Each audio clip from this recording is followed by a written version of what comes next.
Assalamualaikum warahmatullahi wabarakatuh. Hari ini saya akan menjelaskan secara singkat materi yang ada di bab 2 informatika.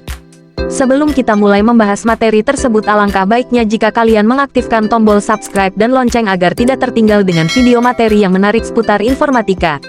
Berpikir komputasional atau BK adalah pendekatan yang digunakan untuk menyelesaikan masalah dengan cara berpikir seperti ilmuwan informatika, bukan seperti komputer. BK adalah tentang menemukan solusi yang efisien, efektif, dan optimal yang dapat dijalankan oleh manusia maupun mesin. Dalam BK, kita mencari strategi untuk mengatasi berbagai persoalan, terutama yang bisa diselesaikan dengan bantuan teknologi dan komputer. Esensi dan tujuan berpikir komputasional. BK berfokus pada penyelesaian masalah dengan memanfaatkan konsep komputasi, yang dapat diterapkan dalam berbagai aspek kehidupan sehari-hari.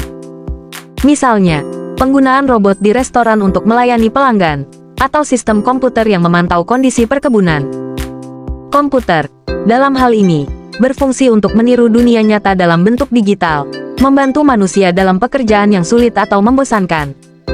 4 fondasi berpikir komputasional. Terdapat 4 fondasi utama dalam BK yang menjadi dasar dalam menyelesaikan masalah. 1. Abstraksi. Abstraksi adalah proses menyarikan bagian penting dari suatu masalah dan mengabaikan hal-hal yang tidak relevan. Ini membantu fokus pada inti masalah sehingga solusi lebih mudah ditemukan. 2. Algoritma. Algoritma adalah langkah-langkah terurut yang dirancang untuk mencapai solusi masalah. Ketika algoritma ini diterjemahkan ke dalam bahasa pemrograman yang dimengerti oleh komputer, komputer dapat menjalankan perintah tersebut untuk menyelesaikan tugas tertentu. 3. Dekomposisi. Dekomposisi adalah teknik memecah masalah besar menjadi bagian-bagian yang lebih kecil dan lebih mudah diatasi. Dengan memecah masalah secara sistematis, penyelesaiannya menjadi lebih efisien. 4. Pengenalan pola. Pengenalan pola adalah kemampuan untuk mengenali pola dalam masalah yang dihadapi. Ini memungkinkan kita untuk menerapkan solusi yang sama atau mirip pada masalah-masalah lain yang sejenis. Latihan berpikir komputasional. BK perlu diasah melalui latihan rutin, mulai dari persoalan yang sederhana hingga yang lebih kompleks. Makin besar dan rumit suatu masalah, makin besar pula kebutuhan untuk menggunakan komputer agar solusi yang ditemukan dapat diterapkan secara efisien. Di tingkat SD dan SMP, strategi penyelesaian masalah belum difokuskan pada bentuk algoritma. Tetapi di tingkat SMA, siswa mulai belajar merumuskan solusi dalam bentuk algoritma yang siap diimplementasikan menjadi program komputer.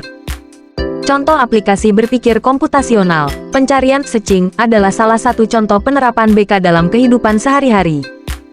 Pencarian dapat diartikan sebagai proses menemukan sesuatu, baik itu benda fisik, informasi, atau konsep, yang memenuhi kriteria tertentu dalam ruang pencarian. Misalnya, mencari buku di perpustakaan atau menemukan informasi di internet menggunakan mesin pencari seperti Google. Proses ini melibatkan identifikasi objek yang dicari, menetapkan kriteria pencarian, dan mengecek apakah objek tersebut memenuhi kriteria.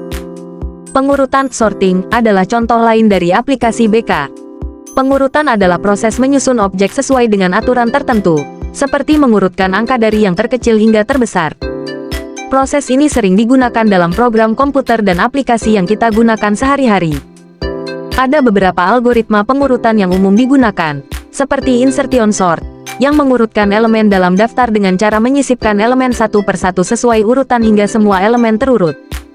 Pentingnya berpikir komputasional. BK tidak hanya penting dalam bidang informatika, tetapi juga dalam kehidupan sehari-hari dan berbagai bidang ilmu lainnya. Dengan mempelajari BK, kita belajar untuk memecahkan masalah secara kritis dan sistematis. Melalui latihan-latihan BK, kita juga membangun katalog solusi yang dapat digunakan untuk menghadapi masalah nyata di masa depan. BK adalah keterampilan penting yang perlu dikembangkan karena membantu kita menjadi lebih efektif dalam menghadapi berbagai tantangan di dunia yang semakin digital. Melalui BK, kita juga menabung solusi-solusi kecil yang dapat dirangkai menjadi pola solusi untuk masalah yang lebih besar dan kompleks. Dengan demikian, BK membantu kita dalam mempersiapkan diri untuk menghadapi persoalan nyata dengan pendekatan yang lebih terstruktur dan efisien. Cukup sekian materi yang saya berikan. Mohon maaf atas kurang atau lebih dari materi yang saya sampaikan. Terima kasih sudah memperhatikan materi yang kita bahas barusan. Saya izin pamit. Waalaikumsalam warahmatullahi wabarakatuh.